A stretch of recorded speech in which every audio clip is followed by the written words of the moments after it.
E hoje nós estamos recebendo em nossos estúdios o secretário de Projetos, Convênios e Captação de Recursos, Luiz Felipe Ruzignelli, que veio mais uma vez aqui para bater um papo conosco, para falar sobre a cidade de Capivari e falar também dos principais projetos que foram conquistados, executados e entregues no ano de 2024. Felipe, um bom dia para você. Muito obrigado mais uma vez de estar aqui conosco, trazendo informação à população capivariana e falando de obras importantes que ocorreram nesse ano de 2024. Sim, bom dia, Tony, bom dia, Marquinhos. Bom dia. Primeiramente, queria agradecer e parabenizar a Raízes, né, pelos 35 anos aí de sucesso, de levar entretenimento e informação para toda a população de Capivari, que 35 anos é mais que uma vida já, né? E a rádio tão importante, o papel tão importante na sociedade, com essas mudanças das mídias, né? Com a internet que chegou aí para ficar. Hoje as pessoas nos veem além de nos ouvir, né? Quantos anos você tem? Eu tenho 37. Você tinha dois aninhos só quando a Raízes voltou. Sou um pouquinho mais velho que a rádio. Felipe, só vou pedir um favor. Claro. Dá uma posicionada mais na frente aí para ouvir sua voz Beleza. melhor aqui no microfone. Então tá bom. Bom, gente, é uma satisfação estar aqui com vocês de novo, mais uma vez. Foram aí quase 4 anos de uma gestão, né, do governo do Vitão e do Bruno. Muito satisfatório para todos nós. Eu acho que isso a população consegue ver em Capivari as transformações que foram realizadas nesses quase 4 anos, né?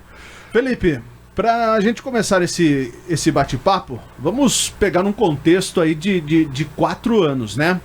Como foi assumir essa pasta e poder concentrar todos os projetos que estavam previstos através da secretaria, através do prefeito Vitão, poder ter o projeto, fazer a captação de recursos e também poder executar as obras que ocorreram aí nos últimos anos na cidade de Capivari. Como foi esse desafio para o secretário? Foi um desafio, viu? Nós fizemos toda uma reestruturação da secretaria, nós fizemos concurso público, chamamos mais engenheiros, arquitetos. A secretaria ela é dividida em duas grandes áreas, né? A de planejamento, que é o que a gente vê as coisas acontecerem, e a de urbanismo, que são os loteamentos, as aprovações das moradias, né, das construções, o cadastro técnico, o patrimônio dos imóveis do município. São 2 grandes áreas que a junção dela é o CEPROGE hoje. E isso se deve muito também ao olhar do Vitor, né, do prefeito, que ele percebeu essa necessidade e nos deu autonomia para trabalhar e tentar trazer o melhor para a população, né? Nós fizemos de 2021 para cá, executado mais de 75 projetos. 75 projetos entre obras, convênios, obras de recurso próprio, recepção de equipamentos, mobiliários, veículos de diversos órgãos, né, quando a gente faz os convênios. A captação do recurso em si, ela é toda do prefeito. O prefeito que tem esse diálogo político, ele que faz a captação com os vereadores, com os deputados, que ele tem aí mais afinidade, que ele vai atrás, bate na porta. Então é um trabalho aí bem exclusivo do prefeito para trazer esses recursos para a gente, né? E foram bastantes desafios e a gente conseguiu aí, dessas mais de 75 obras, né? Que eu falo de obras porque também acabam sendo, os projetos envolvem as obras, seriam mais do que 18 obras por ano, mais do que uma obra por mês. Então seria mais do que uma entrega por mês nesses 75 projetos, mais de 75 projetos que a gente fez nesses quase 4 anos. Então são mais até do que... Felipe, desses mais de 75 projetos, quais que você dá um destaque maior que impactou mais para a população capivariana? Olha, Tony, uma boa pergunta, né? Impacta de acordo com a necessidade de cada um, né? Eu acho que isso é uma pergunta muito particular de cada um dos moradores de Capivari. A ponte, da construção da ponte da Rua Padre Fabiano, ela era esperada aí, a ponte João Assad Neto, ela era esperada há mais de 70 anos, né? Então, eu acho que de repercussão geral para o município, ela é uma obra de mobilidade urbana que ela vai permitir, já permite, né? Já foi inaugurada, esse fluxo melhor e maior de veículos que ligam Capivari a Rafar, Capivari a Vila Fátima, até a rodovia. Ela é uma das mais importantes, não é a mais importante, mas uma das mais importantes que impactou aí. Na questão do lazer, nós tivemos o Parque Ecológico, a revitalização do Parque Ecológico, mais de 20 anos sem... Foi o primeiro desafio da administração, né? Um dos primeiros grandes desafios. Acho que o primeiro desafio da gestão, eu ainda continuo falando que acho que foi devolver à Santa Casa a UTI, né? Isso é inegável que o prefeito conseguiu esse... E uma legado. observação, né? A gente nota que muitos deles teve que praticamente partir do zero, né? Sim. Do início ali, tudo, nada... O que é gostoso de trabalhar nessa administração, e isso é muito particular do Vitor, é que ele topa quando a gente tem umas ideias malucas no meio do percurso de fazer algumas alterações, né? O Parque Ecológico mesmo foi uma situação dessa. A gente ia fazer somente a drenagem, né? Que tinha um problema lá do passeio, e fazer o passeio no intertravado. E depois, não, quero um espaço pet, não, eu quero uma quadra de qualidade, com drenagem, que não fique ruim, a iluminação, que era a ideia dele ficar, né, estar até a noite funcionando. Então, muitas coisas vão acontecendo no decorrer das obras. Isso é muito importante pra gente, deixa a gente um pouco louco às vezes, mas é muito importante porque mostra que tem uma dinâmica, que nem sempre aquilo que a gente planeja é aquilo que a gente vai conseguir executar ou que era a melhor opção, inclusive. A gente percebe isso e são os desafios mesmo do dia a dia. Tem coisas que a gente fala, putz, podia ser diferente, seria melhor se tivesse pensado isso. O prefeito e a gente ouve muito a população também, então às vezes a gente pensa numa forma e vai ver... seria a melhor solução, mas algum entrave faz com que aquilo não seja mais o ideal, né? Então isso é muito importante.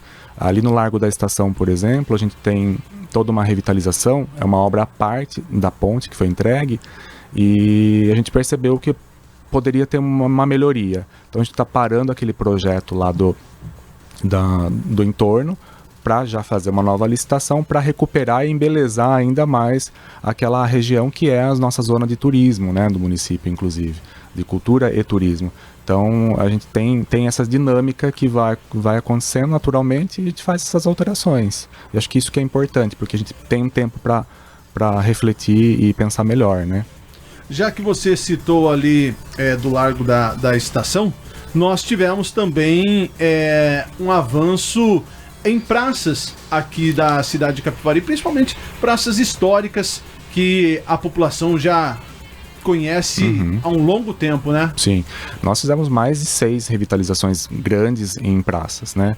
Tiveram algumas praças novas que nós inauguramos lá no São João, a da Avelino Coalhato, que agora está linda ali, o prefeito vai inaugurar dentro de uns dias, que ficou maravilhosa, todo mundo passa pela Avelino Coalhato ali na José Aniquino, próximo do Ronaldão, e todo mundo consegue ver a beleza e a importância daquilo, né, de recreação, e é muito gostoso pra gente passar, e é um comentário que todo dia a gente faz na secretaria, e eu com o prefeito também, a gente vê a população usufruindo daquele espaço de lazer, né, tem uma qualidade de vida, e é importante isso. E tiveram várias praças que foram revitalizadas do zero, remodelar, pensar em soluções aí mais baseadas na natureza, como por exemplo o Parque Linear da Avenida Itália, na entrada da cidade. Os nossos arquitetos aí, os novos arquitetos pensaram, olha, por que a gente não começa a pensar uns projetos aí que tenham sustentabilidade? O que seria isso, Tony? Por exemplo, lá ao invés de nós abrirmos a rua e canalizar com os tubos de concreto para drenar melhor a água, nós fizemos os jardins de chuva. São umas escavações no terreno, uma espécie de uns colchões de pedra, de brita, né? Para que ela vai drenar toda a água. Então ela vai receber essa água, ela vai segurar essa água no lençol freático ali e não vai imediatamente jogar, por exemplo, essa água pro Chiquinho Quadros, que é o córrego ali próximo. Então você começa a pensar numa forma diferente, uma forma macro, até para a gente combater aí um problema que não é mais exclusivo só de Capivari, né? Como o mundo inteiro está passando, essas questões das mudanças climáticas, das chuvas intensas que a gente tem vivenciando, né? Então é uma forma de a gente começar a repensar a maneira de planejar e de fazer os projetos mesmo, né? Já que você falou um pouquinho sobre o projeto do Parque Linear da Avenida Itália, nós estamos com 2 parques lineares com obras em andamento. Isso. Avenida Itália e também ali na região do Jardim Elisa, que também vai ser todo remodelado aquela região. Como estão os andamentos dessas obras, os prazos? Nós temos mais pelo menos 2 meses de contrato para a obra ser finalizada, nos 2 locais, nas 2 regiões. Ali na região do Jardim Elisa, que interliga a rua César Fernando dos Santos com Antônio Bocchio, que vai haver uma travessia, né, uma passagem ali, uma nova ponte, vamos dizer assim, que vai integrar as 8 pontes que o prefeito está entregando e realizou nesses anos de mandato. Ali tem um pequeno parque linear, sim, mas ela é uma obra de mobilidade, então ela vai interligar a rua, vai ter uma abertura até na rua Natália Dalfabro. Então ela vai interligar quem vem de Rafar ou quem vem da avenida, ela vai subir ali pela rua, ela vai virar à direita no Antônio Bocchio e vem até o Jardim Elisa, até desembocar ali no Ronaldão, na rua Ismael Bueno, sai ali na rotatória. E quem vai para o Moreto, Jardim Elisa, Rafar, vai seguir a José Aniquino num fluxo só, numa mão só, né? Então é uma obra grande ali de intervenção no trânsito, pensando mesmo na mobilidade. A cidade cresceu, os veículos cresceram e esse volume e o fluxo de pessoas aumentou muito, né? Então a gente tem esses trechos que ficam congestionados e é por isso que a gente tem pensado e investido nesses projetos. E com todas essas ações que a gente viu, né, que aconteceram durante esses 4 anos, ainda tem mais 4 pela frente, né? Tem muita coisa ainda para fazer para Capivari, Tem, Felipe? Marquinho, tem. O prefeito não sossega. É uma brincadeira à parte. Ele já nos deu uma missão aí de vários projetos novos para 2025, para início de 2025. Alguns já esperados, eu não vou ficar adiantando, porque não é o meu papel. Spoiler, né? Não posso dar um spoiler. Mas tem obras que a gente não conseguiu aí concluir, não por falta de vontade, mas por falta de, às vezes, de recurso ou de capacidade de suprir a obra, como, por exemplo, a Josefina Giovana Rossi, a Avenida Brigadeiro Faria Lima, que a gente sabe sim e reconhece a problemática que tem lá, mas fica tudo muito caro hoje, está tudo muito caro, então é difícil de você priorizar.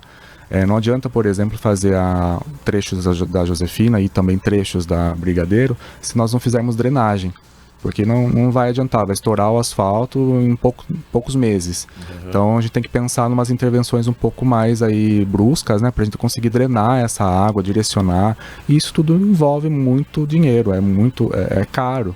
E aí nós temos pensado e reformulados alguns projetos para essas 2 regiões, por exemplo, para início do ano que vem, para a gente conseguir suprir, atender a necessidade e fazer algo de qualidade também, né? Então a gente tem feito já alguns projetos, tem levantado, temos aí tem bastante coisa boa que o prefeito vai anunciar em breve, que a gente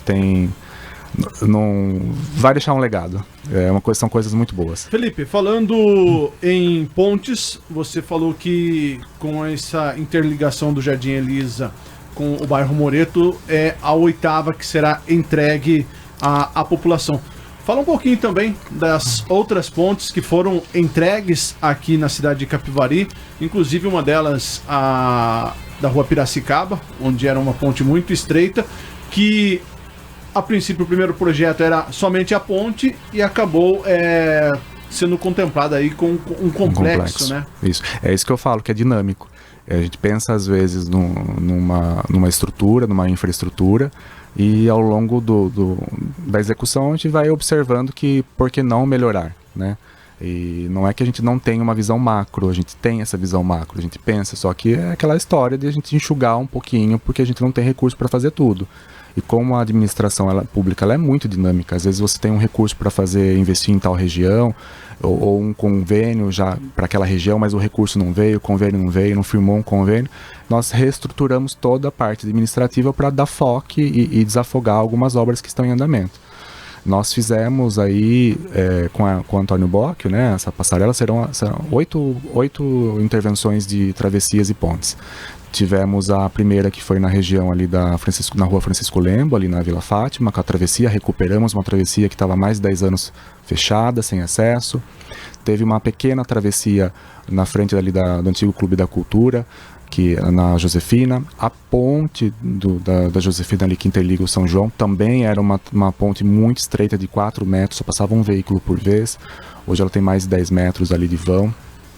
A travessia, a ponte também no Jardim Imperial, que era uma necessidade grande do pessoal que mora ali no Jardim Imperial, Pinhalzinho, teve essa grande intervenção ali. A ponte, como o Tony falou, da Hino Pires, e também, interligando, criando esse complexo, a ponte da Luiz Soderini Ferraciu, que interliga ali com o Castellani, que foi uma grande obra também, que ela era uma das únicas vias nossas de acesso quando em enchentes e tudo mais, né? E hoje ela vai proporcionar um fluxo melhor ali para aquela região, além da Padre Fabiano, que a gente acabou de entregar, e agora Antônio Bock. Aí completam as 8 intervenções que nós fizemos de pontes e travessias grandes, né? Que isso tudo pensando em mobilidade urbana, enfim, trazer uma condição melhor para todo mundo se locomover na cidade, né? Felipe, trazer uma participação dos nossos ouvintes, que nos últimos dias têm mandado mensagem aqui para a Raiz FM, falando em ponte, tem algum projeto de melhoria para a ponte do bairro Padovani, principalmente do lado da cabeceira que fica ali próximo à creche, que tá ruim. Tem sim, Tony. O prefeito já nos pediu, e não é de hoje. Nós só estamos reformulando o projeto. Já era um projeto pronto. Ali, um dos grandes problemas que aconteceram ao longo dos anos é que foram tapando com massa. É uma ponte que não tem asfalto em cima dela, é aquele concreto mais reforçado, e ao longo do tempo foram tapando, fazendo os tapas-buracos com as massas. E nas cabeceiras, na junção das cabeceiras, foi colocado massa. Então, ela não tem que ter massa, tem que ter aquela dilatação natural que as pontes recebem, né? Para justamente ela trepidar, ela ter aquele jogo, aquela tremida que a gente fala, tremeu a ponte. Ela é necessária justamente para ela não ruir. E teve essas intervenções ao longo dos anos, e o asfalto está muito ruim lá, e tem esse mesmo solavanco que dá quando você vem, principalmente quando você vem de Rafar, né? Para cá. Centro, né? Mas a gente está terminando de fazer o projeto, no mais tardar em janeiro já a licitação está concluída para dar início lá na melhoria. E temos aí o ano de 2025, o secretário não quer dar nenhum spoiler, mas o trabalho não para, né? Porque, além de tudo, fora do que já tem planejado, sempre o CEPROG faz estudos para melhorias em determinadas áreas, e principalmente também com relação a loteamentos, que vocês também têm esse segundo setor, que tem que planejar um loteamento com estrutura, né? Sim, Tony. E uma das grandes felicidades que nós tivemos na secretaria foi o retorno do GAAP. O que é o GAAP? É um grupo de análise e aprovação de projetos, e aí projetos de loteamento, desmembramento, desdobro, unificação, retificação de áreas. Esse grupo ele avalia, e nós reestruturamos esse grupo. Então é um grupo multidisciplinar, são várias secretarias que estão à frente desse grupo, vários funcionários efetivos de carreira, funcionários com capacidade técnica para dialogar sobre isso. E aí a gente tem mais de 20 empreendimentos em fase avançada ou aprovados já no município. Tem regiões que ali da Josefina, né, do bairro ali do Caraça, na região do Ribeirão mesmo ali, cresceu muito. Cresceu aí e desordenado, né? Então, que nos últimos 4 ou 5 empreendimentos daquela região que nós aprovamos, nós intervimos aí com as contrapartidas que o empreendimento tem o dever de nos ajudar o município a dar o desenvolvimento, porque muito se fala dos empreendedores, não estou generalizando, o loteamento é desenvolvimento para a cidade. Não é, ele está só pactuando, fazendo com que a cidade cresça desordenadamente se ela não tiver um planejamento. E o grupo tem atuado nesse sentido. E cria-se o famoso impacto de vizinhança, né? Não só de vizinhança, né, Marquinhos? E cria toda uma necessidade, porque como é que você leva mais, às vezes, de 500 lotes para uma região? São 500 novas famílias. Se for um casal, já são 1.000 pessoas. E aí tem os filhos. Esses filhos vão estudar aonde? Qual é a creche? Qual é o posto de saúde se ficar doente? Qual é a linha de ônibus que atende essa região? Tem sinalização? Tem ponto de ônibus? Tem calçada adequada? Tem a iluminação? Tem segurança? Então a gente tem que ter essa preocupação, tem acessibilidade, as vias são adequadas, as calçadas são adequadas. Calçadas é um grande problema, não só de Capivari, mas acho que do Brasil todo. É difícil você trafegar, transitar numa calçada que não tenha escada, um acesso dificultado. É difícil, então a gente tem que planejar, tem que pensar nisso tudo. Isso que é importante, né? A gente se propor a realizar um trabalho pensando exatamente no que vai acontecer lá na frente, né? Sim. Nada desordenado, né? Exato. E essa é uma grande preocupação que o prefeito também tem. Então, quando a gente fala, vai aprovar um empreendimento tal, tem um projeto novo que entrou de loteamento, por exemplo, a gente tem esse olhar, nós temos já esse rastreio, a gente tem tudo através dos mapas, né? A gente sabe o que tem como eu falei, de saúde, equipamentos de saúde, de educação, nessas regiões ou não tem. Então, é nada mais do que justo que aquele que tem um poder comercial de realizar esse investimento, que é um empreendedor, que ele nos ajude o município a contrapartida, porque não é só o morador daquele novo loteamento que vai usufruir, o entorno todo usufrui, né? Felipe, também a população percebe que por onde estão passando as obras na cidade, está sendo remodelada, né, a iluminação pública da cidade de Capivari. Boa parte da região central, a entrada da cidade já está com iluminação de LED. Esse projeto deve ter uma expansão aí em mais locais aqui do nosso município? Sim, Tony. E isso tudo depende também, como eu falei, dessa capacidade nossa financeira de suportar essas melhorias, né? Na região mais central, na entrada da cidade, por questões até de segurança, a gente fez esses investimentos acompanhado das obras na troca dessas luminárias por LED, porque ela tem uma eficiência melhor, ela dá essa iluminação, dá aquele aspecto de mais seguro, ambiente seguro, que não tem coisa mais bonita do que você passar por essa região no centro hoje e ver tudo claro, as pessoas com segurança usufruindo de todo o bem-estar ali da região. E nós temos muita dificuldade com a CPFL, nessa questão de manutenção daquele ativo dela, né, aquelas lâmpadas amarelinhas, né, as lâmpadas de sódio, que é obrigação sim da CPFL de fazer a manutenção, de trocar essas lâmpadas que queimam. Elas não têm mais a CPFL a obrigação. Quando nós trocamos, o município troca por LED, que é o caso que nós fizemos na região central. Então, queimou uma lâmpada na região central que é LED dessas que o município colocou, é o município que tem a obrigação de reparar, de trocar, como a gente já fez. Aconteceu aí dessas lâmpadas luminárias novas, 2, 3 deixaram de funcionar, a empresa no dia seguinte, ou no máximo 48 horas, foi lá e trocou. Então a gente tem essas, que às vezes é uma questão do relé, não é a lâmpada em si que queimou, mas parou, mau contato, enfim, estrutura antiga. Mas a ideia sim é expandir isso para as outras áreas, para os bairros também, né? Nós temos um projeto de eficiência, de iluminação da cidade toda, da troca dos mais de 8.000 pontos que nós temos. 8.000 pontos são 8.000 postes de iluminação que nós temos na cidade, a gente tem esse levantamento que a CPFL nos fornece. Então a gente tem essa ideia, mas é um projeto caro, né, obviamente, mas que aos poucos a gente pode conseguir e vai conseguir fazer a substituição. Felipe, queremos agradecer a sua vinda na manhã dessa terça-feira aqui para falar com a população, trazendo um pouquinho do trabalho que o CEPROGE vem realizando aqui na cidade de Capivari. Então, muito obrigado mais uma vez. Eu que agradeço, Tony, Marquinhos, e mais uma vez parabéns para toda a Raízes.